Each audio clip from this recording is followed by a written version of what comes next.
When I think about the reason that I chose to pursue a master's degree in education, I reflect back on that of my own education, as well as the education that the children in our communities are currently receiving. I myself attended Title I schools and have experienced firsthand the educational inequities found across the city. And because of this, I, like many, also believe that it is of the utmost importance to educate our children fairly and to ensure that all children receive the best possible educational experiences. We also live in a very diverse society which demands much needed change to address the needs of individuals. We must also consider the abundance of public, private, and charter schools in our city, making it ever so difficult to determine which type of school is the best fit for children, especially if you yourself are a parent. It is due to all of these reasons that I want to be able to help make a positive impact on the educational system within our city. Key aspects of foundational theories in ILT. To me, the foundational theories of ILT are the same as the core values. These include 1. Intellectual, 2. Transformative, 3. Inquisitive, 4. Critically conscious, 5. Ethical, 6. Professional. Intellectual. From my point of view, being intellectual is one that is continuously seeking knowledge of all kinds. This is a person who is informed and educated in all aspects of education, including but not limited to curriculum, technological, pedagogical, and sociocultural. Transformative. Being transformative is being able to make the connections to the many diverse cultures we come across as educators. This person is someone who can change or transform the learning process for their students. It can be viewed as changing the environment around us to something better.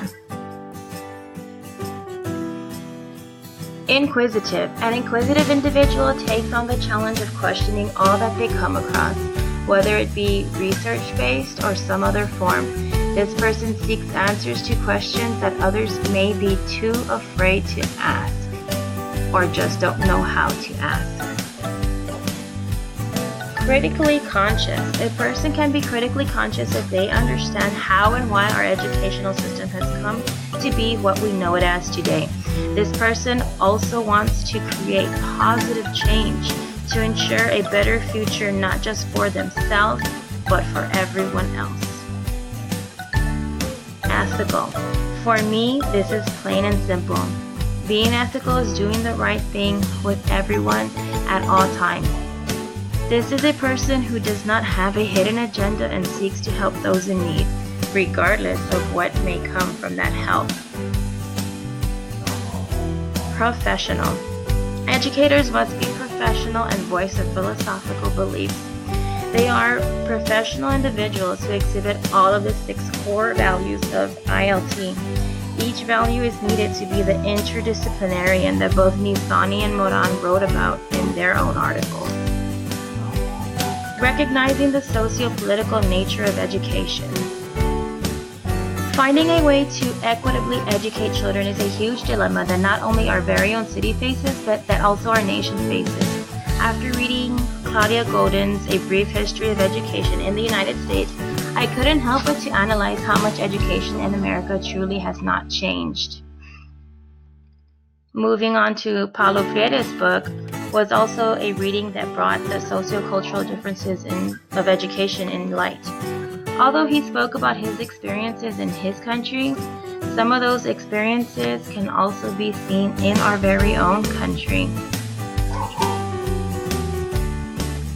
The studies written by Anyan just about cemented all the unfairness of our educational system. Regardless of when her studies were conducted and when the article was written, there has not been much evidence to this day to argue against this study. Much change is still needed. I think that the Ladson-Billings article summed up the socio-political nature of education in this country when she compared the achievement gap to that of the U.S. national debt. It is one whereby minorities struggle to keep up, let alone maintain or surpass the educational experiences of their white counterparts. Diverse educational theories. Diverse educational theories came across Lee's article on culturally sensitive scaffolding. The idea is important and a highly valuable tool for educators, particularly those of us who work in low socioeconomic communities. Meyer talked about diversity via schools that value sexual diversity, which unfortunately is still much of a taboo topic for many. Diverse theories were also discussed in Harrower's article about special education and the importance of inclusion for individuals in need of special ed. He argued that inclusion is important for all students, not just those identified as special ed. Krensky wrote about diverse education via what I thought of as neo-education by addressing the possible and probable needs of future student populations. Theories addressing diverse learners. When I think about theories and theorists in education, Piaget is certainly one that comes to mind. Piaget's theory of cognitive development and its 4 stages are still highly important for educators. On the other hand, B.F. Skinner and his experiments might be frowned upon today, but his theory of operant conditioning via consequential reinforcements are also of educational importance. Another theorist that we read about is Vygotsky. I agreed with his article most out of the 3 theorists. His theory was on the zone of proximal development. Certainly seems to be true of most children and even some adults for that matter. We should always try to keep our learners just within reach of their learning potential. One of the newer theorists that we read of is Lev and Wagner. They believe that one can learn via apprenticeship. In my opinion, this is probably true of many things, but I think that essential knowledge is one that is worth learning and will always be of more importance.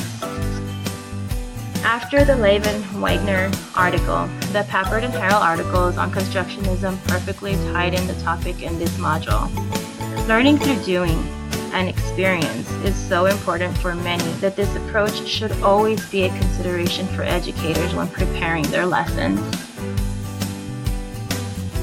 The Knowles article brought about the idea of adult education.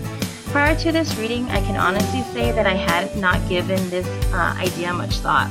After the reading, however, I can certainly understand and appreciate the importance of a proper education for all, including adults. When I reflect on all that I have learned this semester, I look at the importance of being able to see all parts of the whole. A good educator knows this and asks why, how, and what can I do? But this is not all there is to consider. Thinking about being a great educator also takes all of the previously mentioned attributes, but they also look at the issue from all sides. Interdisciplinary learning and teaching is not one-sided. We must look at the world from all angles and work together for the best possible solution for all.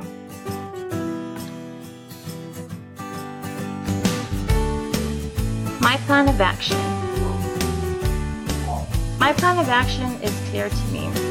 I must obviously first finish my education so that I may use all that I have learned and what I am going to learn in the future, so that I may use it to not only become a better educator, but also to become an educator that can make a difference for those who truly need it. Well, that's it. Thank you for watching, and I hope you have enjoyed this.